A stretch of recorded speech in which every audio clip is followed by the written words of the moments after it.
Infantile colic यानी बच्चों में गैस, मड़ोड़, पेट में क्रैम्प्स उठना, ये एक ऐसा इशू है जो कि तकरीबन हर दूसरे बच्चे को होता है और जिसकी वजह से माँ बाप बहुत ज़्यादा परेशान होते हैं। ये एक ऐसा अमल है जिसको आपने बीमारी नहीं समझनी। आप ये समझें कि ये हर दूसरे बच्चे में हो रहा है और एक नॉर्मल चीज़ है। लेकिन इसकी इलामात क्या है? इसकी इलामात में बच्चे का, जब बच्चा 2 हफ्ते का हो जाता है उसके बाद अमूमन इसकी इलामात आती हैं और तकरीबन 3 माह से लेकर 4 माह की उम्र तक ये इलामात ख़त्म हो जाती हैं। और इस बीमारी की सबसे ज़्यादा इलामात यानी इसकी सबसे ज़्यादा जो शिद्दत होती है इलामात की, वो 6 हफ्ते यानी 1.5 माह की उम्र में होती है।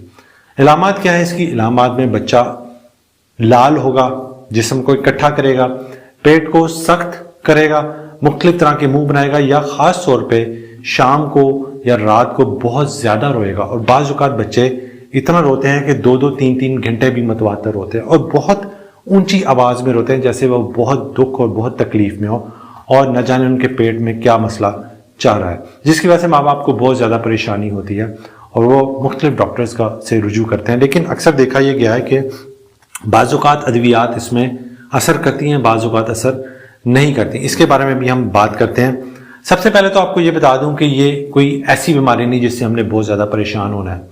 ये 3 से 4 माह की उम्र में ख़त्म हो जाती है, लेकिन वक्ती परेशानी माँ बाप के लिए बहुत ज़्यादा होती है क्योंकि माँ बाप को अक्सर ख़ास तौर पे माँओं को रात को जागना पड़ता है। दिन को सारा दिन भी बच्चे के साथ जाग रही होती हैं और रात के वक्त भी उन्हें सारा जागना पड़ता है, जिसकी वजह से परेशानी, एंग्जाइटी बहुत ज़्यादा होती है, माँओं की नींद भी पूरी नहीं होती।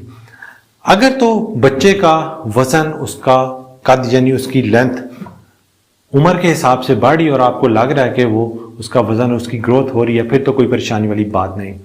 लेकिन अगर बच्चे का वज़न बढ़ना रुक जाए इन रोने वाली अलामात के साथ, या बच्चे को मोशन लगे बार बार, या उसको बार बार उल्टियाँ आए, या उसको खांसी का मर्ज हो और जिस्म बढ़ने की बजाय मज़ीद कमज़ोर होता जाए, फिर ये कॉलिक नहीं है, फिर ये कोई और बीमारी भी हो सकती है जिसकी वजह से बच्चा रो रहा है। मिसाल के तौर पे ये मिल्क एलर्जी भी हो सकती है, ये कोई पेट या आंतों का इन्फेक्शन या कोई और मसला भी हो सकता है, या ये हो सकता है बच्चे में मुदाफ़ियत की कमी है।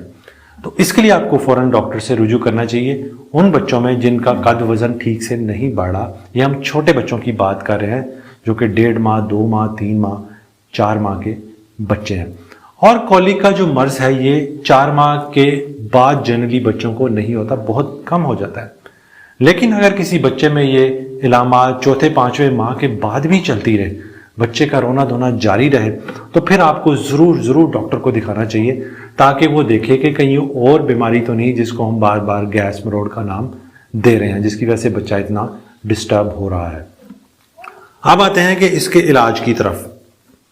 कॉलिक का इलाज पहले नंबर पे इसका इलाज माँ बाप की रीअश्योरेंस यानी तसल्ली, माँ बाप को ये ढारस देना है कि ये कोई ऐसी बीमारी नहीं जिससे आपने परेशान होना है, ये 3 माह, 3.5 माह तक ख़त्म हो जाएगी। दवाइयों का वक्ती असर आ सकता है और हो सकता है बहुत अच्छा असर भी आ जाए, और ये भी हो सकता है कि दवाइयाँ या ड्रॉप्स या कॉलिक की मुख्तलिफ रेमेडीज़ काम बिल्कुल ना करें। उस सूरत में आपने परेशान नहीं होना। लेकिन जिस चीज़ का ख्याल रखना है कि मुख्तलिफ तरह के टोटके आपको लोग बताएंगे, आपने हर किसी के कहने पे उसका टोटका नहीं आजमाना। आपने वही करना है जो आपका डॉक्टर आपके बच्चे के बारे में बताता है। खुद से मुख्तलिफ तरह के टोटके करना ख़तरनाक साबित हो सकता है। तो माँ को थोड़ा टाइम दे, अकेली माँ सारी रात मत जागे, उसके साथ कोई ना कोई सपोर्ट होना चाहिए। मिसाल के तौर पे मियाँ जाग सकता है, मियाँ कहेगा कि जी मैंने सुबह जॉब पे जाना है, मैं कैसे जागूं, लेकिन ज़ाहिर है उसकी भी जिम्मेदारी है, उसकी भी औलाद है, तो मियाँ को साथ देना चाहिए। या और कोई फैमिली मेम्बर है, खाला या कोई और, जो के साथ उसको माँ को सपोर्ट करे ताकि माँ की नींद भी पूरी हो। वरना माँओं में बहुत ज़्यादा फ्रस्ट्रेशन होती है, और अक्सर माएँ ऐसी हैं जो कि रोते हुए आती हैं, जिनकी आंखों के गिर्द हल्के पड़े होते हैं कि हमारी नींद पूरी नहीं होती, हम सारी रात जागते हैं, बल्कि पूरा घर जागता है। तो माँ बाप की रीअश्योरेंस यानी तसल्ली इलाज में पहला पॉइंट है। दूसरे नंबर पे आप मुख्तलिफ तरह की एक्सरसाइजेस कर सकते हैं। बेबी के पेट का ऑयल से मसाज करें, जब बच्चा इस तरह रो रहा हो उसकी पोजीशन चेंज करें, उसको उठा लें, झूला दें, उसकी कमर को ऊपर करके टांगे पेट के साथ लगा दें, उससे उसकी बैक का मसाज करें, उससे उसको आराम मिलेगा। मुख्तलिफ तरह की तेज़ चुभने वाली लाइट्स उनको अवॉइड करें। हल्का फुल्का कोई म्यूज़िक बिल्कुल लाइट सा आप ट्राई कर सकते हैं। بعض اوقات یہ چیزیں اثر کرتی ہیں اور بعض اوقات ان کا بھی اثر نہیں ہوتا. تو اثر نہیں ہوتا تو پھر مختلف طرح کی اور ریمیڈیز ہیں. ریمیڈیز کا مطلب یہ ہوتا ہے کہ کوئی کولک کے لیے ڈیفینیٹو حتمی علاج نہیں ہے. مختلف طرح کی آپشنز ہیں A, B, C, D. وہ بچے میں اثر کر بھی سکتی ہیں اور ہو سکتا ہے ان کا کوئی اثر نہ آئے. اگر کسی بچے میں کوئی دوائی کوئی ڈراپس اثر نہیں کر رہے تو آپ 2 ہفتے بعد ان کو بند کریں, ان کو مزید مت چلائیے. اب آتے ہیں آپ کون سے ڈراپس یوز کر سکتے ہیں. آپ مختلف طرح کے کولک ڈراپس جو کہ ہربل ہیں آپ ان کا استعمال کر سکتے ہیں, لیکن سیفٹی فرسٹ. انگریڈینٹس ان کے چیک کر لیں, دیکھ لیں کوئی ایسے اجزاء تو نہیں جو کہ بچے کے لیے نقصان دہ ہیں, اور یہ آپ کا ڈاکٹر ہی آپ کو بہتر بتا سکتا ہے. خاص طور پہ ایسی دوائیاں جو کہ نیند کی ہوتی ہیں, بچے کو سلانے کی ہوتی ہیں, مثال کے طور پر فینرگن, کلورل ہائیڈریٹ, اس کا استعمال بچے کو سلانے کے لیے مت کیجیے. تو آپ کولک ڈراپس یوز کر سکتے ہیں.